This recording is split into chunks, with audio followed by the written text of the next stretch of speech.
Olá, meus amigos do coração, sejam muito bem-vindos e muito bem-vindas à nossa aula 3, professor Ari aqui.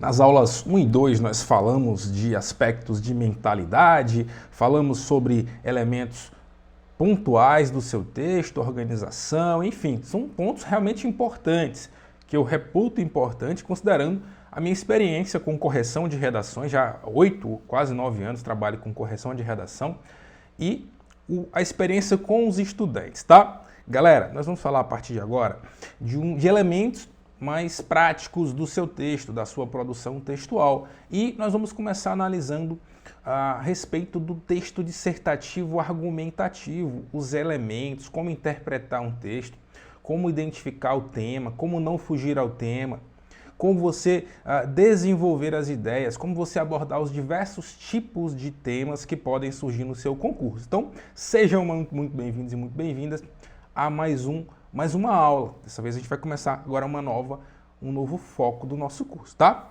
Ó, sempre digo, o complemento dessas aulas é o e-book. Então, o e-book complementa as aulas e as aulas complementam o e-book. Há coisas que eu falo aqui nas aulas em vídeo que eu não falo no e-book, porque o e-book tem que ficar um pouco mais enxuto. Então, eu complemento aqui. Então, se tem alguma coisa que você não entendeu ou quer complementar, sugiro que você leia o e-book, o material de apoio do curso, tá bom?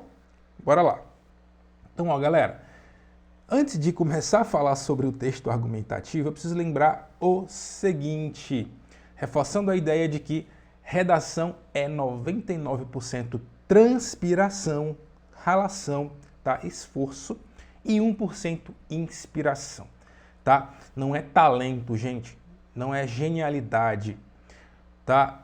Não é porque eu sou nerd ou porque fulano é nerd que ele vai se sair bem na redação. Não, é treino. Reforço sempre isso. Redação é treino. Tá? Então, bora lá. Então, ó, galera, vamos falar um pouco sobre o que é esse danado. Que danado é esse desse texto dissertativo argumentativo? Então, é preciso decompor esse conceito em duas partes, em dois vocábulos. Primeiro vocábulo, dissertativo. O que significa ser alguma coisa dissertativo? O texto dissertativo é um gênero textual, assim como o narrativo é um gênero, o descritivo é um gênero, o dissertativo também é um gênero. Não cabe a mim falar dos textos narrativos e descritivos, porque eles não caem na sua prova. Pelo menos para o foco que eu estou dando aqui, não cabe falar e entrar em minúcias sobre esses gêneros textuais. Vamos focar aqui realmente no texto, no gênero dissertativo. Então, quando eu falo que eu estou dissertando, eu me refiro a discorrer sobre um determinado tema. Falar sobre um tema. Então, na narração eu tenho um personagem, eu tenho um momento, eu tenho um ambiente, estou narrando alguma coisa que está acontecendo. Então, fulano de tal chegou em casa, fechou a porta, olhou para o lado, viu que tinha um relógio, enfim, isso é uma narração. Estou narrando, ele tem uma cadência, tá? Na dissertação eu vou falar, vou discorrer, eu vou dissertar sobre um determinado tema. Meio ambiente, sociedade, cultura, política, segurança pública. Isso é dissertar.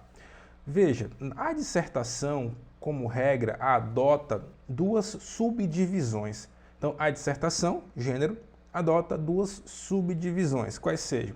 Então, tem um texto dissertativo argumentativo e tem um texto dissertativo expositivo. O foco desse curso é abordar o texto dissertativo argumentativo. Por quê, professor? Porque até hoje, até onde eu sei, apenas uma banca de concurso do Brasil, o vestibular, adota a modalidade dissertativa expositiva, que é a banca Sebrasp. Até hoje. Não sei se vai surgir uma outra que vai adotar essa modalidade. E todas as demais, como regra, a maioria das outras bancas e vestibulares adotam a modalidade dissertativa argumentativa. Então vamos focar aqui. Galera, quando eu falo em argumentar, que é a segunda parte da expressão dissertativa argumentativa, eu me refiro a defender uma opinião, a defender um ponto de vista, a defender a tua ideia. Então, basicamente, sendo bem objetivo aqui, argumentar é defender o que você pensa sobre determinado assunto.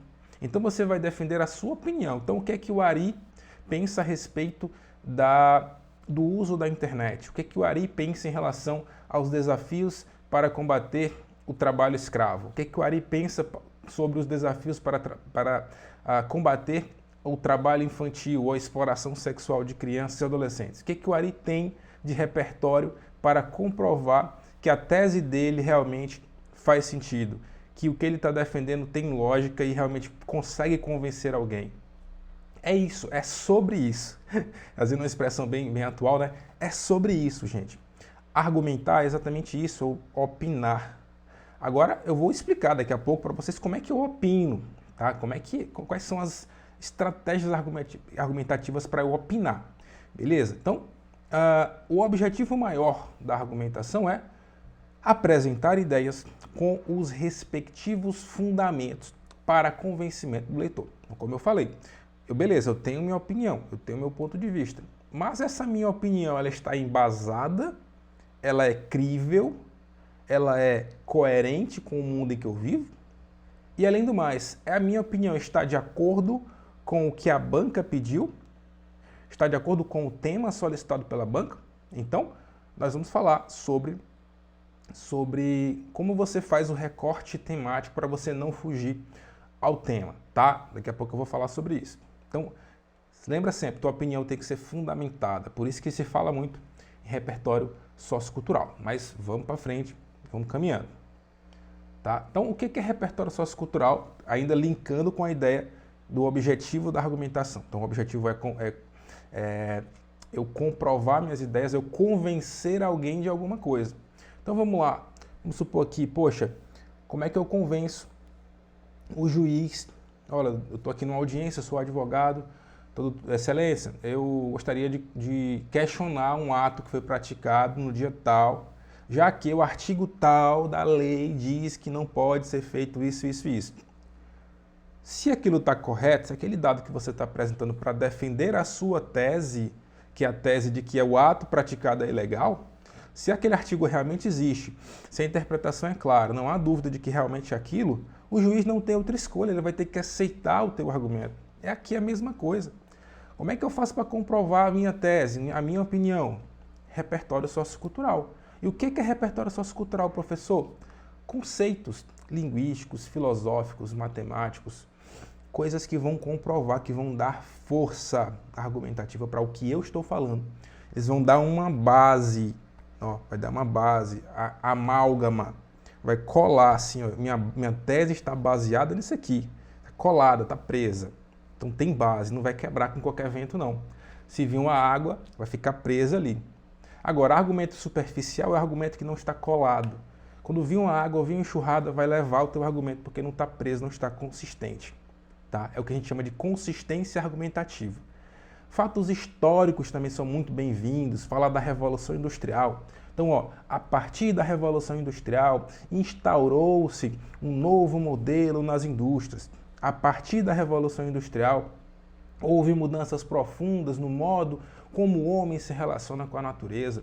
A partir da Revolução Industrial, houve transformações nas famílias. Então, use a Revolução Industrial para pontuar, para contextualizar o seu argumento. Por que não? Fatos históricos, a Revolução Russa, o real no Brasil. Então, são fatos históricos que só mostram o quanto que você tem uma visão de mundo, o quanto que você conhece a história do teu país, a história do mundo, tá? Desde que, claro, esteja de acordo com o tema. Nunca se esqueça disso. Não adianta eu decorar meia dúzia de frases prontas, meia dúzia de repertórios, se eu não sei colocar aquilo dentro de um contexto do tema. Se você faz isso, você está fugindo ao tema, tá? Citações de pessoas que sejam referência ou autoridade no assunto. Então, argumento de autoridade. Anota isso, por favor. Argumento de autoridade. A minha tese tem uma voz. Quem é essa voz? Ó, livro de fulano de tal falou isso. E meu argumento está, ó, embasado nisso aqui. Isso é argumento de autoridade. Alusão a obras de arte, alusão a filmes, a livros, alusão a séries da Netflix, tá tudo certo. Se tiver pertinência com o tema, massa, cara, massa, joga duro, não tenha medo. Então você só conquista isso, músicas também, né? Você só conquista tudo isso com leitura, com experiências, com diálogos, assistindo um documentário, assistindo a um filme, entendendo todo aquele contexto. Então, tudo isso é repertório sociocultural. Tá? Nós já falamos sobre isso em outras aulas, beleza? Então, vamos lá. É muito importante você lembrar do seguinte, eu falei que a defesa do ponto de vista é o carro-chefe de uma argumentação. Beleza, a defesa do meu ponto de vista. Professor, então, se eu estou defendendo o meu ponto de vista, a minha opinião, eu tenho que escrever com a primeira pessoa? Por exemplo, eu acho que assim, na minha casa aconteceu isso, porque meu pai é assim. Não. Por mais que eu tenha que defender a minha tese, essa tese tem que ser defendida de forma impessoal. Então, peraí, professor, contraditório. Se a opinião é minha e eu tenho que defender ela de forma impessoal, não encaixa. Encaixa, eu vou te mostrar agora, que dá para você defender sua tese sendo impessoal. Essa é a característica da tipologia textual dissertativa argumentativa. Quando você escreve em primeira pessoa, seja do singular ou do plural, tá? E aí vale você lembrar das aulas de gramática para identificar o que é primeira pessoa, tá? Você está fugindo à tipologia textual de um texto argumentativo.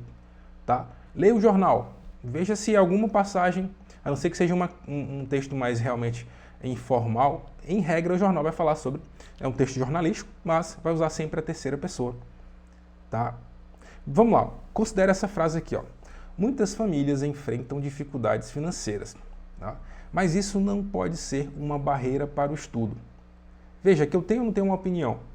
As famílias têm dificuldades financeiras e a pessoa acredita que isso não é motivo, não é uma barreira para você estudar. Então, você pode estudar independentemente de você ter dificuldades financeiras. Essa é ou não é uma opinião? Está escancarado que é uma opinião, porque tem gente que vai dizer assim, ó, as famílias têm dificuldades financeiras e por isso não conseguem estudar. Veja que é uma tese também. É contrária a essa tese aqui, mas é uma opinião. Se ele trouxer argumentos e base para fundamentar isso aqui, tudo certo. Né? Agora, compare com essa outra frase aqui, ó. Minha família enfrentou dificuldades financeiras, mas não considero tal situação como uma barreira para o estudo. Ele usou a primeira pessoa para defender a mesma ideia anterior. Veja como ficou maior. Olha o tamanho, olha a dificuldade que ele teve para poder passar a mesma mensagem. Olha como ficou uma coisa muito pessoal, né? Muito focada na pessoa. Então eu consegui passar a mesma mensagem, com o mesmo ponto de vista, mas usando a impessoalidade de forma mais fluida e mais econômica.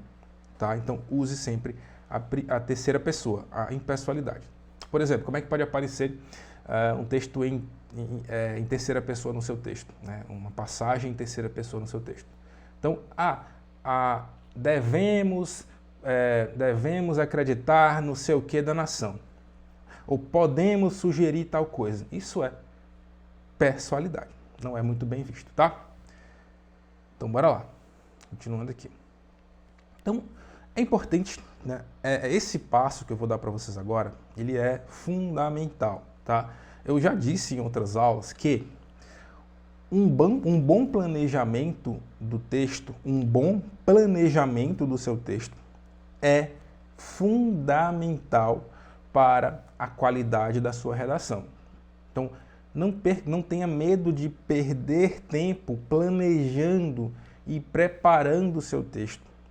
Quando você planeja e prepara bem o seu texto, você escreve ele mais rápido e você escreve ele de forma mais assertiva. Vai por mim. Se você chega no dia da prova, já está ansioso lá, caramba, recebi o caderno da folha, demora pra caramba para você receber ali o caderno da prova. Aí quando você recebe, o fiscal fala assim, ó, não abram ainda o caderno de provas. Mas não adianta, você vai querer dar uma olhadinha lá rapidinho no tema da redação, porque você está ansioso para saber o tema. Aí você abre a prova, vê o tema e já vê só o tema lá em negrito. Cagou para os textos motivadores, já vai direto para o tema e já começa a escrever. Tá errado, tá errado. Você está ultrapassando uma fase, que é a fase de preparação. Tá? Lógico que tem outras provas, tem outras questões. Você lembra que eu falei? Dedique um tempo para a redação. Tá?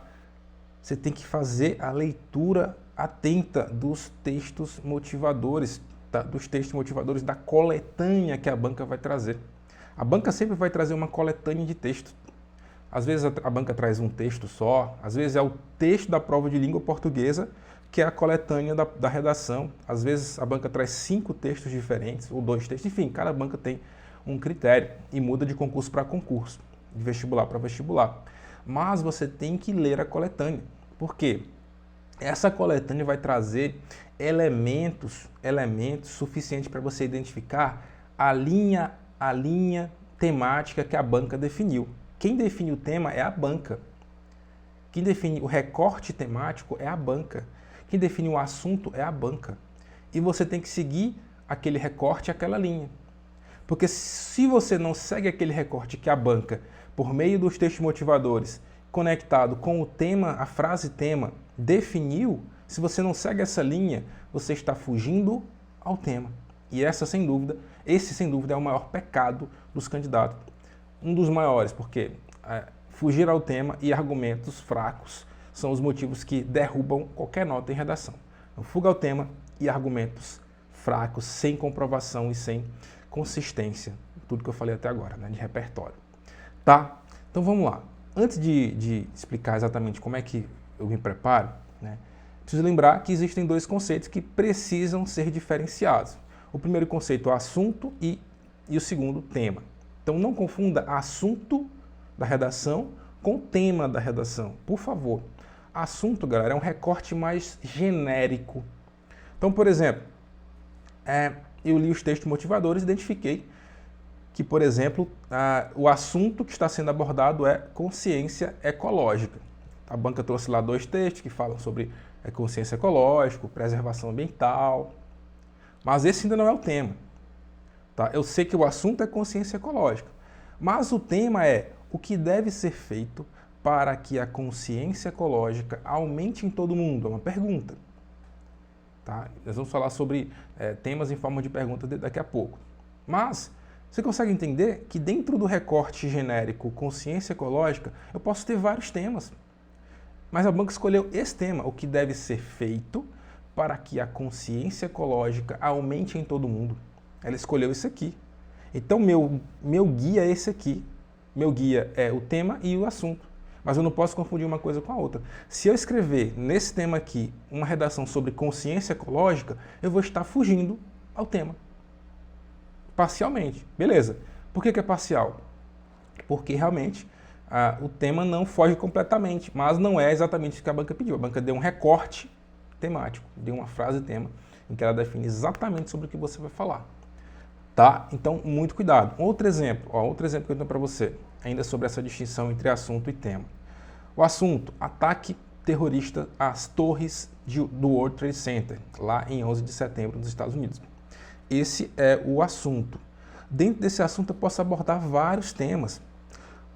A coragem, né, dos bombeiros, a coragem de pessoas que enfrentaram o fogo para ajudar outras pessoas, a questão do terrorismo, a questão da intolerância religiosa, a questão geopolítica, vários temas dentro do assunto. Só que a banca aqui optou por causas da intolerância no mundo contemporâneo. Então você tem que seguir essa linha. Defender a sua opinião sobre esse tema dentro desse assunto. Beleza? Então, muito cuidado para você não fugir ao tema. A dica mais importante para você realmente ler a coletânea de textos de forma adequada é fazer uma leitura inteligente da coletânea. Como é que eu faço uma leitura inteligente? Essa leitura inteligente ela vai se basear, primeiro, na identificação das palavras-chave do tema, identificação dos principais elementos. Eu vou começar a decompor, anota essa palavra aí, decompor o texto. Vou começar a identificar as pistas que a banca me dá para identificar o assunto. Opa, a banca está falando disso aqui, ela está me dando uma pista aqui. Tá? Professor, mas eu ouvi falar aí que eu não posso usar partes do texto motivador na minha redação. E de fato não pode. Uma coisa é usar usar o argumento um argumento de outra pessoa na minha redação. Uma coisa é eu pegar lá, copiar e colar uma frase inteira, uma ideia inteira, só reproduzir no meu texto uma ideia que já foi colocada no texto motivador. A banca nem vai ler, não vai nem considerar. Outra coisa é eu identificar os elementos, as palavras-chave, tá? que dão sustentação ao assunto e ao tema. Tá? Eu posso sim pegar a palavra-chave do texto motivador e colocar na minha redação. Eu não só posso, eu devo fazer isso. O que eu não posso é pegar uma frase inteira, a revelia. Eu não posso usar um dado que não é meu, reproduzir um dado que já está no texto motivador. É muito fácil. Se fosse assim, é muito fácil. Só pego o texto lá do texto motivador, boto na minha redação, pronto. Não tive o trabalho nem de ler direito. Então, traga os seus próprios dados, diferente do texto motivador, mas utilize as palavras-chave. Vamos lá, vamos para a prática. É importante colocar em prática, né? Ó, então, o tema, nós vamos abordar sobre assédio, né? Assédio. Só que esse assédio ele se divide em duas modalidades, assédio moral e sexual. Então, qual que é a diferença entre assédio sexual e moral? Então, a banca, né, traz aqui os dois conceitos. Ela trouxe aqui uma propaganda, né, uma campanha, né, do CNJ sobre assédio. Aí a campanha diferencia os dois conceitos. Então, já tem aqui, estou começando a entender que o tema é sobre assédio. O assunto, na verdade, o assunto é sobre assédio. Esse é o assunto. Beleza. Aí a banca faz a diferença. Então, assédio sexual é a abordagem indesejada pelo outro com intenção sexual ou insistência inoportuna de alguém em posição privilegiada, que usa dessa vantagem para obter favores sexuais de subalternos ou dependentes. Então, a banca conceituou aqui, né? Na verdade, a campanha conceituou. E quando eu falo em palavra-chave, só para ilustrar, né, para você entender melhor, o que é uma chave? Uma coisa que eu abro uma porta. Sem essa chave eu não vou conseguir abrir a porta. Eu vou ter que arrombar ela. Mas o certo é abrir com a chave. Só tem uma chave que abre essa porta, ou uma cópia. Tá? Então vamos lá. Se eu tiro, por exemplo, aqui desse conceito de assédio sexual, a palavra intenção sexual, perde ou não perde o sentido do conceito? Perde. Porque assédio sexual tem intenção sexual.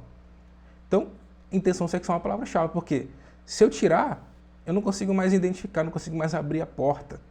Se eu tirar, por exemplo, posição privilegiada e subalterno, perde a essência do conceito. Porque o assédio sexual ele só acontece quando eu tenho pessoas em condições assimétricas dentro de uma empresa. Eu tenho uma pessoa na condição superior e uma pessoa na condição subalterna. Se fossem duas pessoas numa mesma condição, eu não teria assédio, porque essas pessoas não precisam, eu não preciso utilizar a minha influência para conseguir uma vantagem. Isso acontece muito nas empresas. Para você conseguir um aumento, você conseguir um cargo, ou até para você ser contratado, você precisa fazer tal coisa. É isso aqui. Então, eu identifiquei as palavras-chave aqui. Tá? Então, já começa a fazer esse exercício. É muito importante.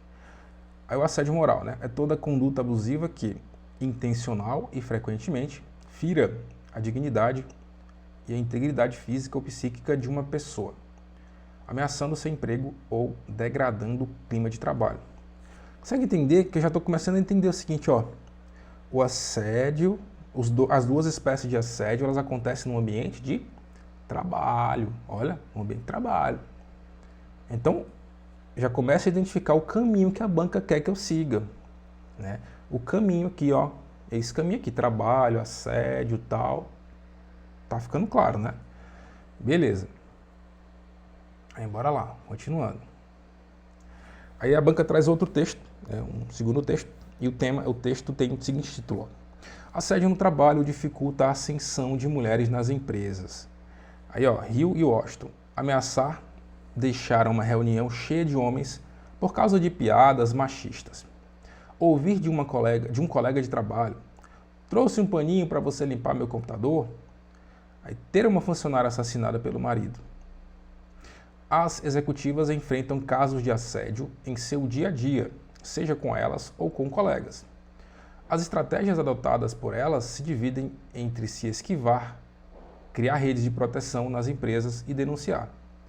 O forte debate sobre o assunto, que ganhou os holofotes na premiação do Globo de Ouro, domingo passado em Hollywood, está pressionando as companhias, né, a implementarem canais de denúncia para combater os abusos, e estimulando a adoção de políticas de equidade de gênero.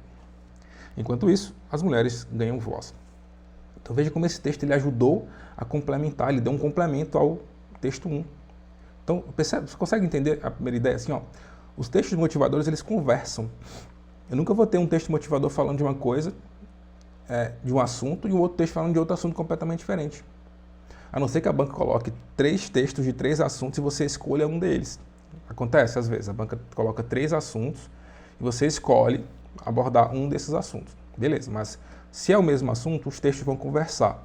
E aí o texto fala aí de situações de assédio, né, no trabalho, de novo. Veja que, ó, de novo, a banca insiste nessa história do trabalho, no ambiente de trabalho, né, que a mulher vai para a reunião e começa a ouvir piadas, né, que ela vai trabalhar e o colega fala assim, trouxe um paninho para você limpar meu computador.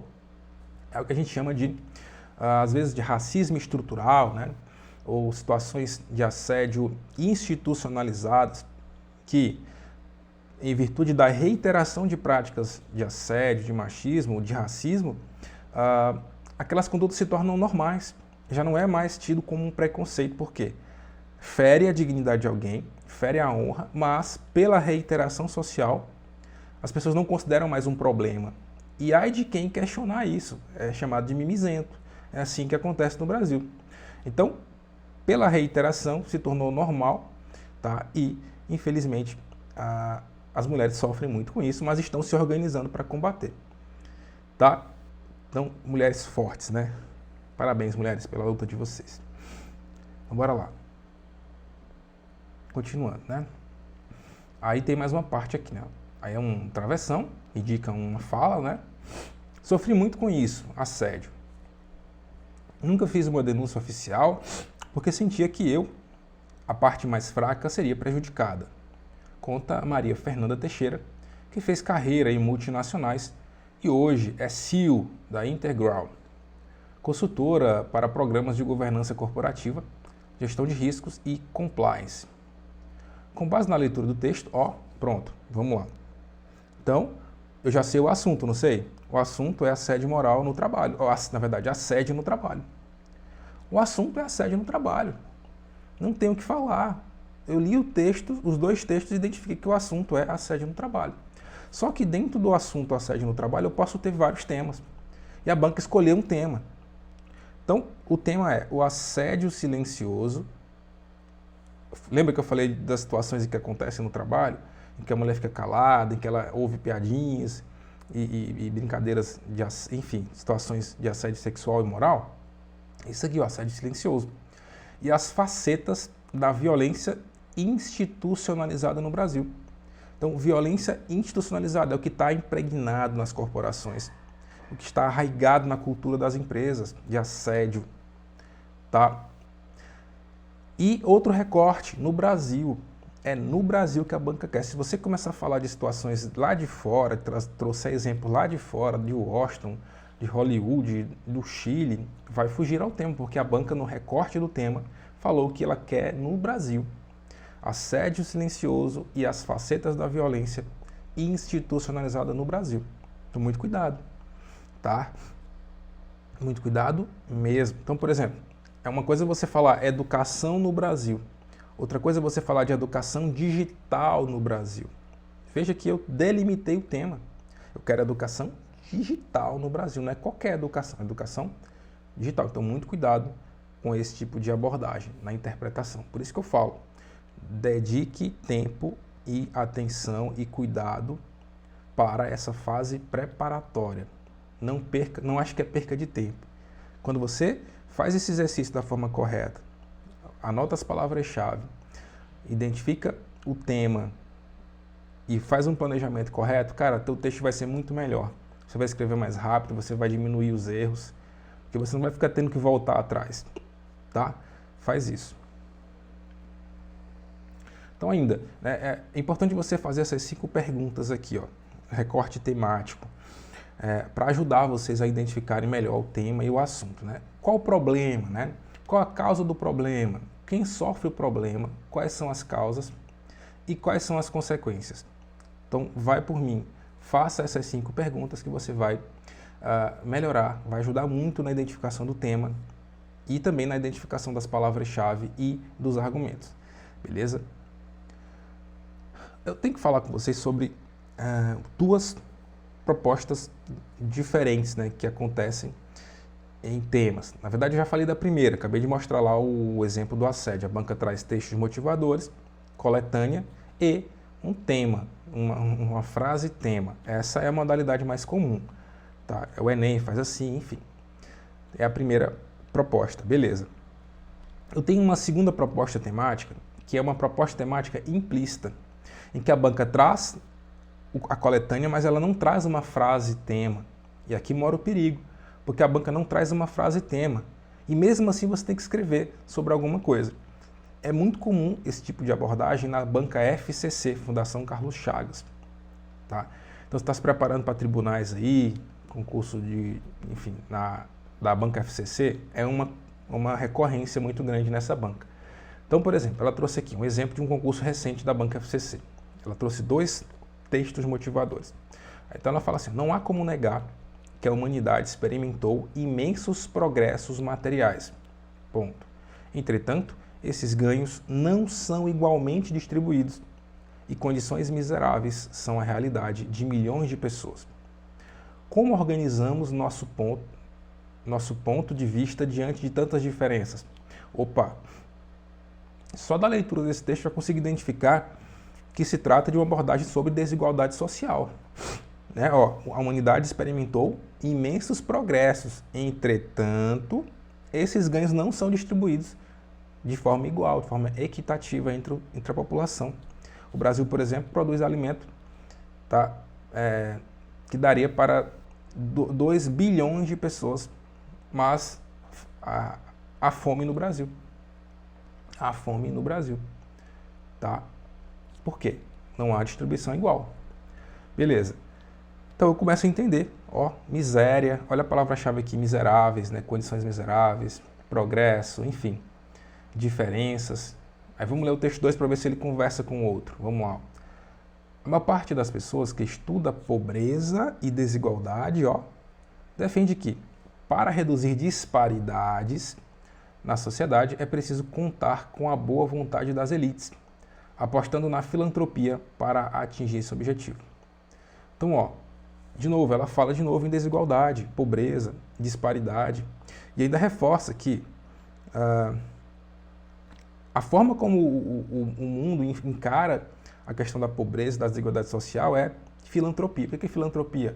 É o cara comprar lá 100 cestas básicas no Natal, ir para uma comunidade carente, entregar cestas básicas, fazer um videozinho e postar no YouTube dizendo que é uma pessoa boa. Tá errado fazer isso? Não tá errado. Mas isso é filantropia. Isso não vai resolver o problema da fome no mundo. Não vai resolver o problema da desigualdade. Então essa ação filantrópica, a banca está dizendo aqui que não é uma vontade das elites. Elas não querem resolver o problema, elas querem enxugar o gelo. Tá? Então começa a entender que eu tenho já um recorte. E é exatamente isso que a banca quer. Ela não vai te dar um direcionamento. A partir dessa análise, você vai defender uma tese. Você que vai criar a tese. Consegue entender? Que é você que vai ter que criar o tema dentro dessa lógica, dentro dessa perspectiva que a banca já criou? Pois é assim que funciona. Tá? Outro exemplo de tema, um terceiro tema que pode cair, que é muito comum de cair, a SES Gran Rio já caiu assim, a Selecom e outras bancas famosas, a FGV já cobrou assim, no CEP também já cobrou assim, é um tema em forma de pergunta. Então a banca vai trazer textos motivadores e um tema em forma de pergunta, de questionamento. Então, por exemplo, aqui é um exemplo. A banca na frase tema falou assim: é possível conciliar os interesses pessoais do trabalhador e os interesses da organização? Interrogação. Ou seja, a banca quis saber o seguinte, eu tenho empregado e empresário. O empregado quer ganhar dinheiro, quer ter seus benefícios, e o empregador quer ganhar muito dinheiro, quer ter seus benefícios, e ele quer usar ao máximo o trabalho desse empregado, e geralmente pagando pouco. Eu sei que tudo bem, no Brasil se paga muita carga tributária, é difícil ter um empregado, mas o empregador vai fazer o máximo para ter o máximo de lucro com o menor investimento. Essa é a lógica, está tudo certo. né? Todo mundo quer ganhar. Então, é possível conciliar esses interesses, porque até bem pouco tempo as empresas viam os empregados como um peso, né? Como um problema e não como uma solução. E hoje, numa gestão mais moderna, as empresas veem o empregado como sócios, como colaboradores, eles fazem parte da empresa, eles abraçam os empregados. Então dá para conciliar esses dois interesses? E aí a banca está perguntando, você pode se posicionar que dá para conciliar ou você pode se posicionar que não dá. E em ambos os casos você vai ter que defender essa tese. Então vamos lá, como é que eu me posicionei aqui? Quando é que você vai se posicionar nesses casos? Cara, na introdução você já tem que dizer. Porque a introdução, como eu vou falar na próxima aula, é o momento de você apresentar suas teses, seu ponto de vista já na introdução. Então, se a banca está me perguntando uma coisa, eu já tenho que colocar na introdução a minha opinião, tá? Então, vamos lá. Eu falei assim, ó, segundo o psicólogo e sociólogo Elton Mayo, é dever da instituição conhecer o ser humano por seus sentimentos, além de seus conhecimentos específicos. Então, Elton Mayo foi um sociólogo que fundou uma escola humanista da administração, né? Uma escola que começou a perceber, após a Revolução Industrial, que quando as empresas começavam a tratar melhor os seus funcionários, a oferecer um ambiente de trabalho mais limpo, mais adequado, os funcionários começavam a ter um desempenho melhor. Então, ele fundou uma escola mais humanitária da administração. Começou a pensar, olha, eu tenho que tratar bem o funcionário. Então, eu trouxe esse repertório já para dar um contexto para o meu texto, para a minha introdução. Pessoal, então eu sou obrigado a sempre trazer um repertório já na introdução? Existem várias modalidades de introdução, várias estratégias. E uma delas é essa, você pode usar outras. Pode usar um dado, ou apenas contextualizar com uma frase de efeito. Eu vou ensinar isso lá na próxima aula. Mas aqui eu usei essa estratégia. Então você já começa ganhando o examinador já no começo. Quando ele vê isso aqui, ele fala, caramba, a pessoa realmente tem repertório. E ele está conjugado, está coligado, ele conversa com o tema. Vamos lá, ó. Nessa teoria, as atitudes do trabalhador tornam-se importantes para que a empresa seja bem sucedida. Ó, eu coloquei em negrito aí a opinião em relação à pergunta. Ó. Nesse sentido, evidencia-se a necessidade de conciliação entre interesses pessoais do trabalhador e interesses da organização. Por quê? Por que é importante? Ó, pois eles funcionam como partícula explicativa. Por quê? Por que há essa necessidade de conciliação? Ó, eu expliquei. Pois isso afeta diretamente a satisfação e a produtividade. Isso aqui já na introdução. Então, minha pergunta já está respondida na introdução. Claro que durante o desenvolvimento do texto eu vou melhorar, vou aprofundar essa discussão, vou fundamentar o que eu defendi aqui. Não é só dizer que eu sou a favor ou contra, eu tenho que comprovar. Tem que, ó, melhorar, aprofundar. Beleza? Então vai por mim. Outro exemplo aqui, ó. Tá? A pergunta foi assim, ó, que motivação, isso aqui foi o caso anterior, né, aquele que eu acabei de mostrar, foi um tema do Banco do Brasil, e esse aqui também do Banco do Brasil. Mas, por exemplo, Banca Selecom, é uma banca que sempre traz perguntas. Enfim, é importante você ver o que sua banca já cobrou em outras provas e perceber qual é o perfil da banca, tá? Que motivação, aí bota entre parênteses, né? Filantropia ou competitividade deve nortear as ações de responsabilidade social em empresa. Então vamos lá, só para facilitar para vocês aqui. O que é responsabilidade social? Responsabilidade social é um conceito novo que as empresas, as organizações começaram a colocar em prática de entregar para a sociedade, devolver para a sociedade um pouco do que a empresa ganha em forma de benefícios. Então, por exemplo, o Bradesco tem a chamada Fundação Bradesco, tem escolas muito boas bancadas pelo Bradesco. Escolas de ensino médio, porra, de graça. O cara vai lá e estuda de graça, um ensino de qualidade. Isso é responsabilidade social. O que é filantropia? Filantropia é que eu já falei. O cara pegar 100 cestas básicas, entregar na casa de um pobre, tirar uma foto, ou não tirar a foto, e achar que isso está resolvendo um problema. O que resolve mais o problema? É a escola, né? Escola lá, ou a cesta básica. Gente, não estou falando mal de quem faz isso ou aquilo, não. É um exemplo, para facilitar a compreensão. Isso é didática, né? E tem um dado que mostra que 70% dos brasileiros disseram que preferem comprar produtos ou serviços de uma empresa que tem ações de responsabilidade social. É por isso que nas campanhas de imprensa, de mídia, as empresas batem tanto nisso, que elas têm ações de responsabilidade social, por exemplo, de reflorestamento. A Globo tem lá aquele programa da Globo lá, Criança Esperança. Então é isso. Aí a banca pergunta assim, né? Qual a motivação que deve nortear a responsabilidade social da empresa? Então, qual o objetivo da empresa fazer ações de responsabilidade social? Do Bradesco, por exemplo, fazer uma escola de educação em alto nível de graça. É filantropia ou é competitividade? Ou seja, ela vai ser reconhecida pelos seus méritos, de ser uma empresa realmente que ajuda a sociedade, e vai se tornar mais competitiva? Claro. Ou é filantropia apenas? Claro, não é competitividade, essa é a minha opinião. Aí você tem que se posicionar, é filantropia ou competitividade? Aí eu falei assim, ó, usando aquele mesmo contexto, aquela mesma estratégia, né, na introdução, falei assim, ó, segundo a filosofia da cientista social Simone de Beauvoir, todos os cidadãos e todas as instituições inseridas em uma comunidade são inteiramente responsáveis pelo bem-estar do seu próximo e pelo ambiente à sua volta. Ponto. Quando se espelha essa questão na realidade das empresas, isso pode ser garantido por meio de ações de responsabilidade social. Veja, olha como responsabilidade social, eu retomo ela aqui, ó, como palavra-chave, né? Ó, palavra-chave, né? Empresas também, enfim, ó. Aí como é que eu falei, como é que eu me posicionei? Ó, nesse contexto, tais atos devem ter por base a competitividade e não a filantropia. A banca me perguntou, eu estou me posicionando entre instituições. Pois assim, pôs de novo aqui, ó, explicando. Pois assim, fomenta-se o lucro e a efetivação de avanços sociais. Beleza? Então, pessoal, essa foi a aula 3. Espero que você tenha compreendido, tá? Você tenha melhorado a sua percepção sobre esse texto e compreendido essas 3 formas de abordagem do tema. São as principais, na minha opinião. Beleza, galera? Forte abraço e até a próxima aula. Valeu!